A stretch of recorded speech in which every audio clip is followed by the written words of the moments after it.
आज जो नोटिफिकेशन मैं आपके लिए ला रही हूँ बहुत इंपॉर्टेंट है। It is for the assistant professor. तो आप में से जितने भी लोग बहुत टाइम से असिस्टेंट प्रोफेसर का वेट कर रहे थे, उनका वेट अब खत्म होने वाला है, क्योंकि यूपीपीएससी ने असिस्टेंट प्रोफेसर के बहुत सारे पोस्ट निकाल दिए हैं। सो वेलकम टू उपलब्धि क्लासेस। और अगर हम बात करें कि उपलब्धि है क्या, तो उपलब्धि एक ऐसा इंस्टीट्यूशन है जो CSI, NET, SET, DBT, JRF, IIT JAM, GATE, assistant professor, संविदा, नीट जैसे बहुत सारे गवर्नमेंट एग्जामिनेशंस की तैयारी कराता है। हम एफएसओ की प्रिपरेशन भी कराते हैं। हमारी ऑनलाइन ऑफलाइन दोनों बैचेस चलती है। रेगुलर मॉक टेस्ट रहते हैं, डाउट सॉल्विंग सेशन होते हैं। Net and PhD qualified faculty है। ऑनलाइन क्लासेस है, उसी के रिकॉर्डेड सेशंस मिल सकते हैं आपको। फ्री ऑनलाइन एनरोलमेंट है सारे ऑफलाइन स्टूडेंट्स के लिए, और बैचेस हमारी स्टार्ट हो जाएंगी जल्दी से। अगर मैं उपलब्धि की बात करूं तो यहाँ पे दो फैकल्टीज़ हैं। एक मैं हूँ, नेहा मैम, जो already NET SET GATE DBT qualified है। एक विनीता मैम जो कि पीएचडी नेट सेट क्वालिफाइड है। हमारे कुछ बहुत सारे उपलब्धियंस हैं जिन लोगों ने लेटेस्ट में बहुत सारी एग्जाम्स निकाली हैं। एंड अगर हम आज के नोटिफिकेशन की बात करें, बिल्कुल लेना करते हुए, तो आज का जो नोटिफिकेशन हम लोग बात करने वाले हैं वो है about the UP public service commission. ठीक है, जिसका नोटिफिकेशन यूपी गवर्नमेंट ने रिलीज करा है।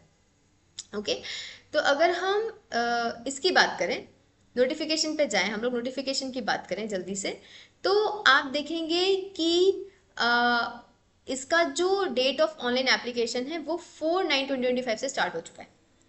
टेंटेटिवली अगर अपन देखें तो 1000 से ज़्यादा पोस्ट इसके अंदर है। ठीक है, लास्ट डेट जो है इसका वो है आपका 6/10/2025, और शुरुआत इसकी होगी 4/9/2025 से। लास्ट डेट ऑफ करेक्शन जो आया है वो आया है 13/10 मतलब 13 अक्टूबर, और अभी ऑलरेडी इसके फॉर्म ओपन हो चुके हैं। इसके कुछ इंपॉर्टेंट नोटिफिकेशन जिसके बारे में हम बात करते हैं, तो सारे ही कैंडिडेट्स को वन टाइम रजिस्ट्रेशन कराना कंपलसरी है। चाहे आप किसी भी स्टेट से हो, आपको वन टाइम रजिस्ट्रेशन कराना कंपलसरी है। ओके, देन जिनका ओटीआर नंबर है, ठीक है, वो 72 आवर्स के अंदर जनरेट हो जाएगा। ठीक है, जिनको ओटीआर नंबर नहीं मिला है वो 72 आवर्स के अंदर मिल जाएगा, उनको कोई दिक्कत नहीं ऑनलाइन एप्लीकेशन सबमिट करने के। और एक बार अगर आपके पास ओटीआर नंबर आ गया, मतलब वन टाइम रजिस्ट्रेशन नंबर आ गया, ठीक है, तभी आप एप्लीकेशन फिल कर पाएंगे। सो ये उसका एक कंपल्शन है जिसको आपको ध्यान से देखना है।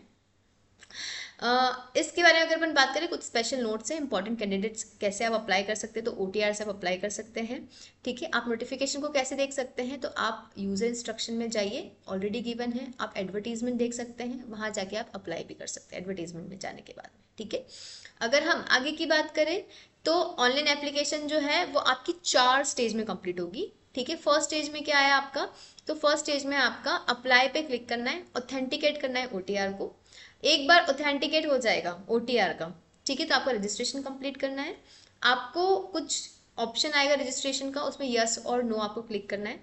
अगर आपने यस क्लिक करा तो आप आगे जाएंगे और आपको आपका ओटीआर नंबर डालना रहेगा। तो अगर आपका ओटीआर नंबर है तो अच्छी बात है, नहीं है तो आपको आगे की तरफ प्रोसीड करना पड़ेगा। ठीक है, ये करना बहुत ज़रूरी है। ओके, और अगर आपका ओटीआर नंबर नहीं है तो आप वेट करें, आपका ओटीआर नंबर आ जाएगा।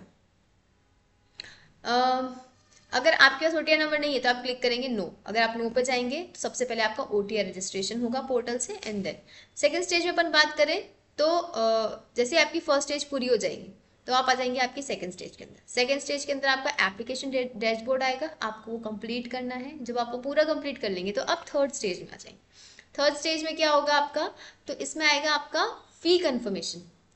ठीक है, ये आएगी आपकी फी कंफर्मेशन विंडो, थर्ड वाली जो विंडो आएगी, जिसमें आप नेट बैंकिंग से, कार्ड से और अदर पेमेंट ऑप्शन से भी पेमेंट कर सकते हैं। फोर्थ स्टेप में कुछ भी नहीं है आपका, आप जैसे इसको कंप्लीट करेंगे तो आपको ऑटोमेटिकली एक स्क्रीन डिस्प्ले होगी जिसमें आपका प्रिंट फॉर्मेट में कैंडिडेचर फॉर्म निकल के आ जाएगा। इस फॉर्म को आप बहुत अच्छे से संभाल के रखिएगा, क्योंकि जब भी एडमिट कार्ड आएगा इसकी बहुत रिक्वायरमेंट होने वाली है।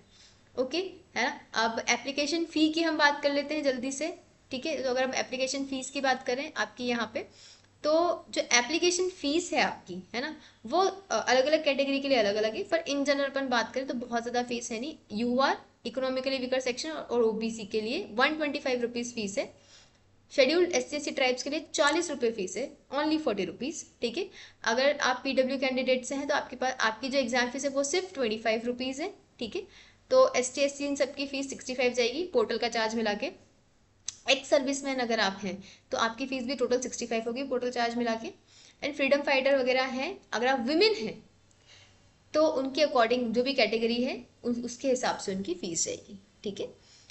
फिर हम नंबर ऑफ वैकेंसीज की बात करते हैं। तो कितनी नंबर ऑफ वैकेंसीज है, तो टोटल वैकेंसीज जो आपकी अभी रिलीज हुई हैं, टोटल वैकेंसी वो आई है आपकी 1253। 1253 आपकी नंबर ऑफ वैकेंसीज आई हैं, 1253 इतनी वैकेंसी मतलब 12,53 वैकेंसीज आपकी आई है, ठीक है। अगर हम रिजर्वेशंस की बात करें तो रिजर्वेशन सिर्फ यूपी के कैंडिडेट्स को मिलेगा। अगर आप किसी अदर स्टेट से हैं तो आपको इसका रिजर्वेशन नहीं मिलेगा, आप अदर स्टेट वाले इसके अंदर जनरल कैटेगरी में ही कंसिडर किए जाएंगे, ओके। आप नेचर ऑफ पोस्ट की देखें तो गजेटेड पोस्ट है, पे स्केल 10 लगेगा आपका, मिनिमम पे 57,000 रुपीज़ है आपका, ठीक है। मिनिमम पे कितना जाएगा आपका 57,000 रुपीज़ जाएगा अगर यहाँ हम बात करें तो, ओके। एंड मैक्सिमम पे कहाँ तक जाएगा आपका, तो 1,82,000 तक आपका मैक्सिमम पे जाएगा, ओके। आपकी अवधि के हिसाब से ये बढ़ता चला जाएगा, है ना, ठीक है। तो क्या इसकी एलिजिबिलिटी है, मैरिटल स्टेटस क्या होना चाहिए, तो अगर ऐसा कोई मेल कैंडिडेट है जिनकी 2 बीवियां हैं, ठीक है, तो वो एलिजिबल नहीं है इस फॉर्म को भरने के लिए, ठीक है। हाँ, कोई एक्सेप्शनल कंडीशन है तो बात अलग है, ठीक है। एकेडमिक क्वालिफिकेशंस की बात करें तो टोटल आपके 28 सब्जेक्ट्स में निकला है, जिसमें कि botany, chemistry, commerce, economics etcetera, इतने सारे सब्जेक्ट्स से आप फॉर्म भर सकते हैं, आप किसी से भी हैं। तो अगर मैं ए और बी के हिसाब से बात करूँ कि क्या क्या कोर्सेज हैं और कहाँ कहाँ आपको जाना है, तो आपका मिनिमम मास्टर डिग्री होना कंपलसरी है 55% मार्क्स के साथ में। उसके अलावा आप अलाइड सब्जेक्ट से भी हैं तो आप इसका इक्विवेलेंट डिग्री चेक कर सकते हैं, अभी मैं आपको नोटिफिकेशन में बता दूंगी। उसके अलावा आपके पास नेट होना चाहिए, CSIR या सेट होना चाहिए, या फिर PhD डिग्री होना चाहिए। अगर PhD डिग्री भी आपके पास है तो आप नेट सेट स्लेट से एग्जाम्प्टेड हैं, बट 2009 के रेगुलेशंस के हिसाब से, मतलब 2009 से पहले जिनका है वो बात अलग है, पर उसके बाद जिनका भी है वो रेगुलेशन के हिसाब से पूरा होना चाहिए, वही एज यूजुअल कि जो भी आपका वाइवा है वो आपका प्रॉपरली हो, है ना, वो सब चीज़ें आपकी देखी जाएं, तो वो सब उसके अकॉर्डिंग होना चाहिए। अगर मैं विषयों की बात करूं तो कितने विषय हैं आपके पास, तो टोटल 28 है, जिसमें से आपका हिंदी, उसके अंतः संबंध विषय मतलब कि उससे रिलेटेड जो सब्जेक्ट आएंगे तो आएगा भाषा विज्ञान, फिर उर्दू में आएगा कोई भी नहीं, अंग्रेजी में आएगा भाषा विज्ञान, अप्लाइड अंग्रेजी, ये सब आ सकते हैं इसके अंदर। अंग्रेजी वाले में कौन कौन डाल सकते हैं, ठीक है। संस्कृत की अगर बात करेंगे तो संस्कृत में आएगा आपका निष्णात उपाधि, संपूर्णार्थ संस्कृत, विश्वविद्यालय से संस्कृत आचार्य की उपाधि। अगर कला, चित्रकला, ड्राइंग या पेंटिंग में है तो कोई भी नहीं। अगर संगीत गायन में है तो भी कोई नहीं। संगीत सितार वादन में है तो भी कोई नहीं। संगीत तबला में है तो इसके अंत संबंध कोई विषय नहीं है। इतिहास में अगर आप आएंगे तो आधुनिक इतिहास, मध्यकालीन इतिहास, प्राचीन इतिहास, पुरातत्व इतिहास, इन सब में जो भी आपने लिया है तो आप एलिजिबल है इसके लिए। अगर आप भूगोल की बात करेंगे तो सिर्फ भूगोल में आपको होना चाहिए MSc। मनोविज्ञान में भी आप देख सकते हैं। शिक्षा शास्त्र में आपके पास मास्टर ऑफ एजुकेशन मतलब M.Ed होना कंपलसरी है, ओके, ठीक है। और दर्शन शास्त्र में भी कोई आपके अंतर संबंध सब्जेक्ट नहीं बताए गए हैं, अलाइड जिससे रिलेटेड हो, ठीक है। समाज शास्त्र के देखो तो सोशल वर्क हो गया, अर्थशास्त्र देखो तो व्यवहारिक अर्थशास्त्र हुआ, राजनीतिक देख सकते हैं आप। शारीरिक शिक्षा में MPE होना जरूरी है। गृह विज्ञान के अंदर क्या क्या आ सकता है, होम साइंस वगैरह आप देखोगे तो food and nutrition, clothing, textile, human development, family resources and management, ये सभी लोग इस गृह विज्ञान के अंदर फॉर्म भर सकते हैं, ठीक है। फिर उसके बाद हम वाणिज्य की बात करें अगर, तो वाणिज्य के अंदर कौन कौन आएगा आपका, तो बिजनेस एडमिनिस्ट्रेशन आ जाएगा, अकाउंटेंसी एंड बिजनेस स्टैटिस्टिक्स आ जाएगा, इकोनॉमिक एडमिनिस्ट्रेशन, फाइनेंशियल मैनेजमेंट आ जाएगा। अगर मैं रसायन विज्ञान की बात करूँ यहाँ से केमिस्ट्री के अंदर, तो इसके अंदर आपका व्यवहारिक रसायन शास्त्र, कार्बनिक मतलब ऑर्गेनिक, इनऑर्गेनिक एंड फार्मास्यूटिकल्स वाले सारे केमिकल साइंसेस में आएंगे। देन बॉटनी की अगर अपन बात करें तो इसके अंदर आपके एज यूजुअल बॉटनी में डिग्री होना तो जरूरी है ही, उसके अलावा plant science, biotechnology, microbiology, plant biotechnology, biochemistry, marine biotechnology, genetics, environmental sciences and life sciences, ठीक है। ये सारे किसके अंदर आएंगे आपके वनस्पति मतलब बॉटनी के अंदर। और अगर मैं जोलॉजी की बात करूँ तो इसके अंदर आपका आएगा animal science, microbiology, molecular and human genetics, environmental sciences, fisheries and life sciences आपका इसके अंदर है। गणित की मैं बात करूँ तो इसमें कोई अलाइड नहीं है। भौतिकी में व्यवहारिक भौतिकी आ जाएगा, सांख्यिकी, कंप्यूटर विज्ञान एंड पार्सियन, ठीक है। इतने आपके 28 सब्जेक्ट्स हैं जहाँ आपको अप्लाई करना होगा, ठीक है।